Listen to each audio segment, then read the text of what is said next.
Comment être heureux au travail, c'est la question du jour de notre nouvelle émission, les débats d'idées. Les débats d'idées, le lieu où on débat des sujets de société. C'est un sujet brûlant, l'actualité récente bien sûr, avec le malaise des personnels des EHPAD ou la révolte des gardiens de prison. Plus largement, c'est un sujet de fond. Il y aurait en France 3 millions de personnes en situation de travail excessif ou compulsif. On peut avoir mal au travail et on peut en devenir malade. Alors, faut-il être heureux au travail? Comment être heureux au travail? Pour en débattre, nous recevons aujourd'hui deux experts dans des domaines radicalement différents. Bertie Nucky, bonjour. Bonjour. Bertie, vous êtes la gérante du fonds Sycomore Happy at Work. Votre métier, c'est de prendre l'argent qu'on vous confie, de le gérer en investissant, vous dites, dans des entreprises où les salariés sont heureux. Parce que quand ils sont heureux, ils travaillent mieux, ils sont plus créatifs, l'entreprise se porte mieux, elle a une meilleure rentabilité financière et donc le cours de bourse est de meilleure qualité, c'est ça? Exactement. Et puis pour débattre avec vous, Bertie, Samuel Métias. Samuel, vous êtes le porte-parole et le fondateur de Happytech. Alors Happytech, c'est un collectif qui rassemble des startups, mais aussi des entreprises qui ont plus de maturité, mais qui ont en commun d'intervenir dans le domaine des technologies et puis du bien-être au travail. En résumé, c'est ça? C'est ça, exactement. L'innovation technologique au service du bien-être. Samuel, Bertie, merci à vous deux d'avoir répondu à notre invitation. Alors, pour lancer ce débat sur le bien-être au travail, j'ai quand même pour vous deux une question. Comment on peut mesurer le bien-être au travail? Comment ça se mesure? Parce que c'est quand même très subjectif, le bien-être. Bertie. Tout à fait. Il y a un tas de façons de mesurer le bien-être au travail. Mais bon, il faut bien faire un choix. Donc nous, en tant que gestionnaire d'actifs, on est obligé de sélectionner les entreprises dans lesquelles on va investir. Surtout quand la promesse, c'est d'investir dans des entreprises dont l'attention portée au capital humain est un vecteur de performance. Donc finalement, il y a 3 dimensions qu'on va regarder.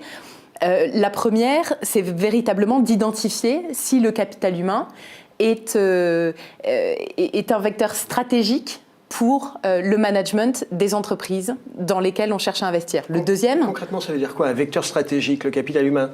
Est-ce qu'on respecte les salariés, c'est ça? Est-ce que finalement, la vision des dirigeants, la manière dont ils gèrent et dont ils s'intègrent des acquisitions externes, dont ils gèrent les restructurations, est faite en pensant aux hommes et aux femmes qui travaillent dans l'entreprise? C'est pas uniquement des financiers, mais aussi des gens qui prennent en compte le fait qu'on travaille avec des équipes. Tout à fait. Ça, c'est le premier paramètre. Donc ça, c'est le premier paramètre. Le deuxième, finalement, c'est d'évaluer les moyens qui sont mis en face pour faire en sorte que les salariés soient épanouis dans l'entreprise. Et donc là, on regarde 5 grandes dimensions.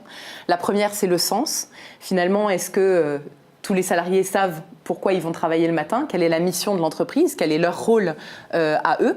Donc là, on a des entreprises dans le fond comme Essilor, par exemple, dont la mission est améliorer la vue pour améliorer la vie. Finalement, c'est quelque chose qui est instrumental pour tous les salariés. Ils ont quasiment 70 000 salariés à travers le monde, qu'ils travaillent dans le centre de R&D ou dans une usine. C'est une mission qui les porte dans leur travail au quotidien. C'est vrai que c'est déprimant de faire un travail, on a l'impression que ça ne sert à rien, ou dont on ne comprend pas bien à quoi il sert socialement. Exactement. Donc le sens, ça c'est important. Le sens, très important. Deuxièmement, l'autonomie. Donc on parle beaucoup de nouveaux modes de management, notamment on supprime d'ailleurs ce management, mais finalement la confiance, la responsabilisation des équipes, on voit que c'est quelque chose qui anime énormément les salariés aujourd'hui. C'est le pari notamment qu'a fait Michelin il y a quelques années, pari plutôt qui a été relevé aujourd'hui.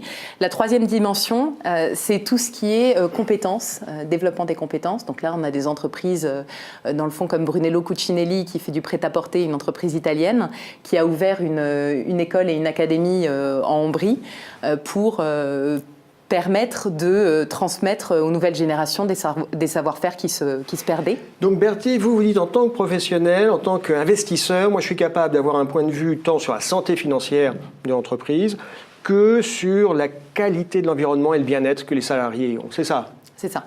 Samuel, vous aussi, vous êtes aussi confiant, vous avez des méthodologies, comment on appréhende ce bien-être? C'est une vraie question en fait dans les différentes dimensions des solutions proposées dans la Happytech. Il y a effectivement tout ce qui va être relations sociales, sport, etc. Il y a la santé, mais il y a aussi la mesure, comment mesurer le bien-être. Et mesurer le bien-être, c'est une vaste question.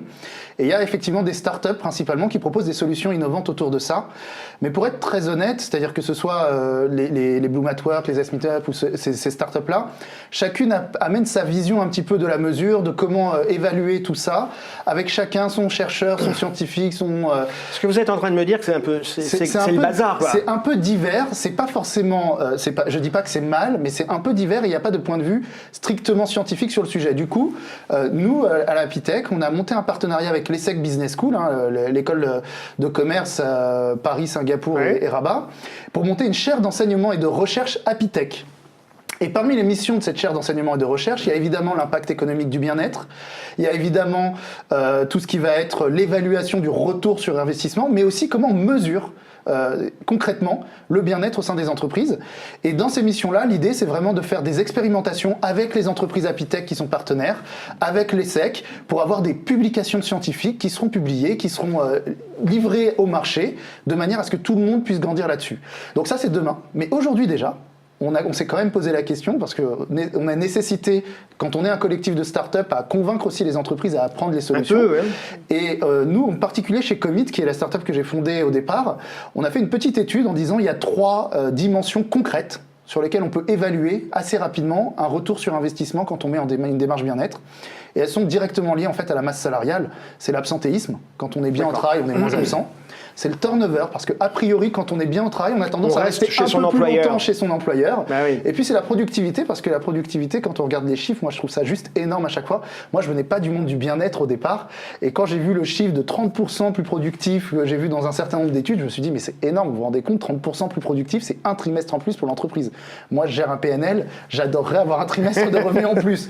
Donc ces 3 axes-là, quand vous les quantifiez, une entreprise de 500 salariés en France sur un an, c'est 1 million d'euros d'économie, avec seulement 3 jours de moins d'absence par salarié, 2% de turnover au moins par rapport à la moyenne nationale, et seulement 5% de productivité en plus. Donc des chiffres très bas, c'est très clair. C'est déjà 1 million. Bertie, vous êtes financière, vous avez l'habitude de manipuler, de traiter des chiffres. Ça a quelles conséquences, le bien-être au travail? Est-ce que, Samuel disait, les gens sont plus productifs, plus enthousiastes, ont plus d'idées? Est-ce que ça se traduit dans les résultats financiers des entreprises? En effet, alors, dans la performance économique, tu le disais, et dans la performance boursière également. Donc nous, c'était un peu notre pari quand on a lancé ce fonds Sycomore Happy at Work en 2015, de se dire finalement, est-ce qu'en investissant avec une méthodologie, on regarde aussi bien entendu les indicateurs tels que le taux de turnover, le taux d'absentéisme. Il y a des entreprises dans lesquelles on investit, comme SAP par exemple, qui ont en effet quantifié un point de pourcentage supplémentaire sur un baromètre de qualité de vie au travail. Combien ça fait? Et donc, c'est plusieurs dizaines de millions d'euros en plus directement en termes de résultats opérationnels.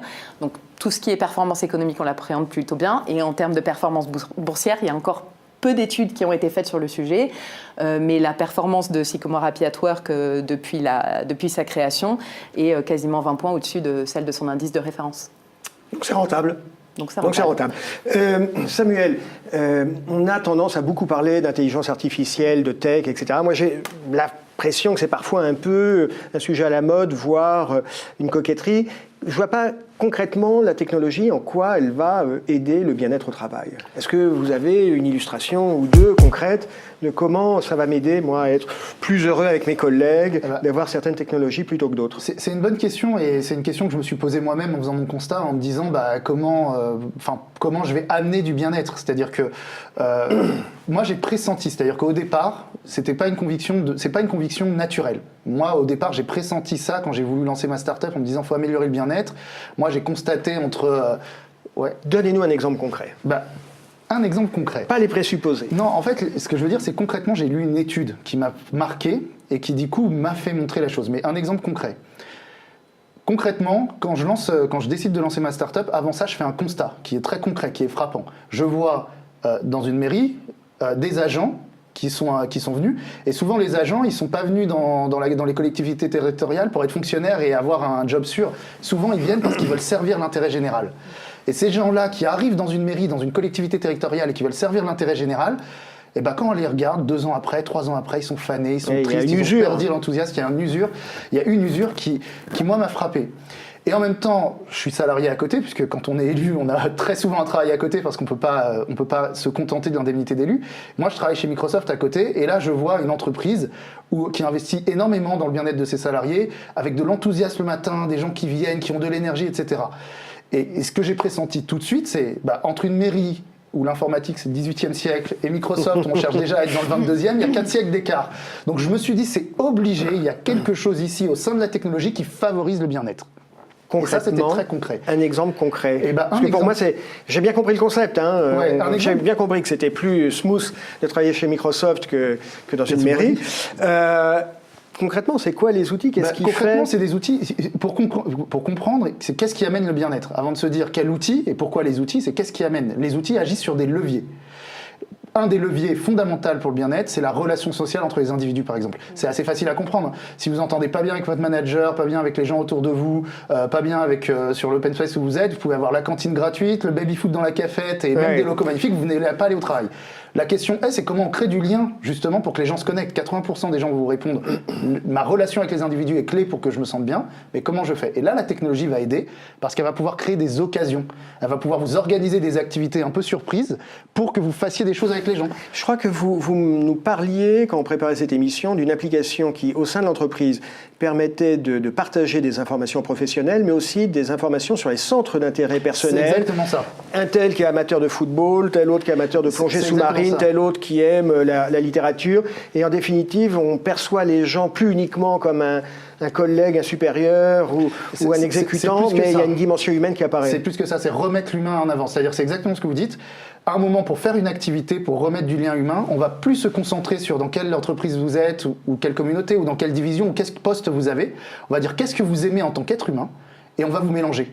Et donc du coup, si vous aimez effectivement le tennis, et que le patron de la boîte est le tennis, vous avez beau être stagiaire et venir d'arriver, vous allez peut-être faire du tennis ensemble, parce que grâce à l'intelligence artificielle, on aura détecté vos centres d'intérêt, on aura réservé pour vous le cours de tennis, et on vous aura envoyé une invitation où le patron et vous êtes disponibles en même temps. Donc ça aide à faire du lien. Samuel Berty, j'ai une question un peu pas poil à gratter, mais on parle de Happy at Work, c'est bien, on a compris le concept. Est-ce que derrière ça, il n'y a pas parfois, pas dans toutes les entreprises, mais parfois une ruse des directions pour rendre les salariés plus coopératifs? Est-ce que c'est pas parfois un peu de la poudre aux yeux?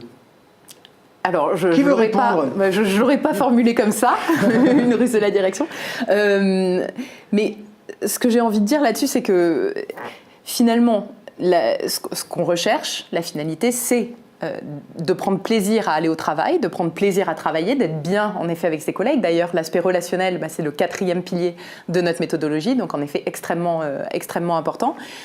Mais si les salariés sont épanouis, j'ai pas envie d'être forcément manichéenne et de me dire voilà, c'est tout noir parce que ça profite aussi à la performance économique de l'entreprise et donc au management. Finalement, assurer la pérennité économique d'une entreprise, c'est quand même ce qui va assurer aux salariés qu'ils auront un travail demain. Donc je pense que c'est un tout et c'est extrêmement important. En effet, on passe tellement de temps au travail de se sentir bien et d'assurer la pérennité économique de son entreprise. Donc, Samuel, même question, est-ce que parfois il n'y a pas un peu de poudre aux yeux? Moi, je vais être polémique, je pense que le bien-être tue le management, le middle management en tout cas, dans le sens où mieux on se sent au travail, plus on va prendre d'initiatives, plus on va prendre du leadership. En fait, on va épanouir et laisser la place à chaque salarié de prendre l'envergure dont il a besoin et qui va faire avec enthousiasme et autonomie. Donc on va avoir de moins en moins besoin en fait de managers intermédiaires entre une direction générale et le salarié en direct opérationnel. Donc du coup, si c'est une ruse du management, je pense qu'elle est un peu autodestructrice. Des fois, ça peut... L'animal peut échapper à son promoteur. L'un et l'autre, vous voyez beaucoup d'entreprises. Est-ce que vous pouvez nous dire ce qui fonctionne et ce qui ne fonctionne pas? Des initiatives que vous avez vues et dont vous dites, oui, ça c'est une belle initiative. Et puis parfois, on se dit, ça c'était une fausse bonne idée. Sur le papier, c'était bien et puis ça ne fonctionne pas. Concrètement. Ce qui fonctionne, et pour repartir sur ce que je disais tout à l'heure, la question du sens, c'est les entreprises qui ont défini une mission, qui ont mis en place des valeurs, qui ont une culture et qui les font vivre au jour le jour dans l'organisation. Il y en a encore trop peu dans le domaine des entreprises cotées. On trouve la plupart de ces entreprises, des entreprises à mission, dans le secteur du non-coté. Donc voilà, on encourage les entreprises sur cette voie-là. Et sur ce qui ne fonctionne pas, la liste est assez longue finalement quand on se focalise sur des gadgets ou sur des choses accessoires, mais que c'est pas vraiment porté et incarné par le management. Je pense que c'est ça le plus problématique et la principale raison de l'échec. Juste pour revenir sur la question de la suppression du management intermédiaire, je pense qu'il y a une entreprise quand même très connue qui a tenté le coup, Zappos, et Tonissier, donc qui a été racheté par Amazon. Finalement, ils font un petit peu marche arrière parce que pour remplacer le management intermédiaire, ils ont dû mettre en place un système quand même assez verrouillé, donc beaucoup de réunions, une prise de parole assez codifiée et finalement un espèce d'alourdissement du système. Donc au départ c'était génial, les collaborateurs se sentaient en effet beaucoup plus responsabilisés, beaucoup plus autonomes. Et puis finalement on voit que pour remplacer ce management hiérarchique, il y a quand même un juste équilibre à trouver. On va continuer, je vais vous demander des réponses plus synthétiques. On a encore quelques questions. Juste en 2 mots, Samuel, les bonnes et les mauvaises pratiques, un exemple concret ou pas ? Un exemple concret, je vais revenir sur ce que tu disais, effectivement c'est l'exemplarité. C'est-à-dire que concrètement, prendre une solution Apitech et se dire on va prendre simplement une solution technologique et ça va faire le bien-être, ça ne marche pas, surtout si, comme tu le disais, le management ne s'en saisit pas. C'est-à-dire que très concrètement, moi j'ai vu des solutions mises en œuvre, notamment dans un contexte industriel, avec des cadres et des ouvriers. Si les cadres et la direction ne se saisissent pas aussi de cet outil et ne montrent pas l'exemplarité et qu'ils laissent en fait, même si c'est pour créer du lien et mélanger les gens, les ouvriers entre eux, on perd complètement le sens de cette solution et ça ne fonctionne pas. Donc ce qui fonctionne, oui, outiller les démarches bien-être, ça fonctionne. Ne pas montrer l'exemplarité sans saisir soi-même, on a beau faire de la communication et de marketing, c'est pas suffisant, il faut savoir aussi le faire soi-même.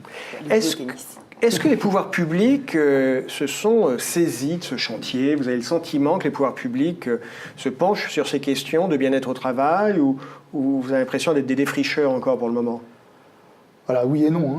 Ah, non, ça oui, c'est une réponse de Normand. Alors, oui, pourquoi ? Oui, pourquoi ? Parce qu'on sent bien, enfin nous aujourd'hui dans Apitech, on l'a présenté au président de la République, on travaille avec la ministre du Travail, donc on sent bien que les pouvoirs publics et le gouvernement aujourd'hui se saisissent de la question. Enfin en même temps avec la réforme du Code du travail, c'était juste nécessaire. On connaissait l'appétence de la ministre pour le sujet, mais en même temps, c'est pas parce que le gouvernement s'en saisit, se saisit de la question et semble vouloir lui donner une impulsion qu'aujourd'hui dans les collectivités, concrètement dans les administrations, ça suit le mouvement. C'est encore très compliqué, il n'y a pas les budgets, il n'y a pas forcément la démarche, les personnes qui s'occupent de ça.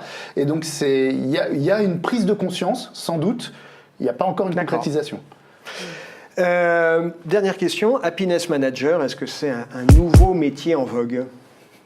Happiness Manager ou Chief Happiness Officer, génial si c'est pour faire comme ce qu'a fait par exemple Laurence Vanet au ministère de la Sécurité sociale belge, donc qui a libéré ses équipes à travers tout un tas de moyens et qui les a rendues beaucoup plus productives. Donc toutes les équipes ont augmenté leur productivité de entre 20 et 350%. Maintenant, 350%, c'est qu'on partait sans doute de très loin quand même. Mais par contre, Chief Happiness Officer, nous on a le cas très concret d'une entreprise qui était dans notre fonds. Happy at Work. Et puis d'un côté, ils avaient une culture de l'enchantement, un Chief Happiness Officer. De l'autre côté, des pratiques, en tout cas des allégations de licenciement abusif, une transparence du management sur ces sujets-là plus que... Donc dans ce cas-là... quand c'est de la poudre de perlimpinpin, le Happiness Manager est un peu une espèce de cache-sexe. C'est surtout que ça doit être... c'est une problématique dont tout le monde doit se saisir. Donc quel que soit le rôle, quel que soit le titre du job, Chief Happiness Officer, Office Manager ou simplement salarié, il faut que chacun se saisisse de la problématique. Et nous, c'est ce qu'on souhaite aussi apporter en mettant entre les mains de chaque salarié des outils technologiques qui permettent de concrétiser dans la durée, et pas seulement à un événement une fois par an, cette démarche de bien-être de tous les jours. Bertie, Samuel, merci d'avoir répondu à toutes nos questions. Maintenant, on passe aux questions rituelles. Alors, votre coup de cœur, votre coup de gueule, qui se lance ? À toi l'honneur. Bertie. Ok, moi mon coup de gueule, et pour repartir sur ce que tu disais tout à l'heure, ton constat, la différence entre Microsoft finalement et la mairie, moi je pense qu'il y a un secteur qui est particulièrement où les personnes ne sont pas forcément bien rémunérées pour le travail qu'elles fournissent, l'équilibre vie professionnelle, vie privée est plus que moyen. C'est le secteur de la santé, donc que ce soit, tu parlais des EHPAD tout à l'heure en introduction, dans les hôpitaux. Donc là, il y a un problème de bien-être. Je pense qu'il y a un problème de bien-être. Il y a un vrai coup de gueule. Et il est temps de faire quelque chose, que ce soit dans le secteur privé ou dans le secteur public. C'est très clair. Merci Bertille. Samuel? Alors moi, mon coup de cœur, c'est une start-up de la Happy Tech, Melomind, qui a reçu le prix Innovation mondiale au CES de Las Vegas. Donc je voulais leur tirer mon chapeau. Et mon coup de gueule, c'est qu'il n'y ait pas encore de stand Happy Tech au prochain Vivatech. On a le plus gros événement start-up en France qui arrive et on n'a pas le bien-être dedans. Donc appel à la French Tech et à Vivatech. Ça va arriver. Voilà. Et puis la toute dernière question, la question boule de cristal. On a parlé de l'actualité avec des mouvements sociaux. Est-ce que, selon vous, le printemps social sera chaud? Samuel? Eh bien, je pense que non. Eh ben, non, pas parce que les sujets ne le méritent pas. Je pense qu'il y a un certain nombre de sujets qui arrivent qui sont particulièrement chauds en réalité et qui, dans la plupart des autres temps de gouvernement, auraient suscité des grèves relativement monstrueuses. Mais je pense qu'il y a une espèce de bienveillance vers ce gouvernement en ce moment, un peu générale, qui fait que même si les sujets le mériteraient, bah non, je pense que ça va être très calme. Donc, printemps social qui ne sera pas chaud. Bertille? Je suis un peu du même avis que Samuel. Je pense que finalement, aujourd'hui, je n'imagine pas la moitié de la France descendre dans la rue au printemps sur les sujets dont on vient de parler. Bon, très clair. Samuel, Bertille, merci de votre présence, de votre participation et de vos bonnes lumières. À très bientôt, j'espère. Merci. Merci À beaucoup. bientôt. Merci.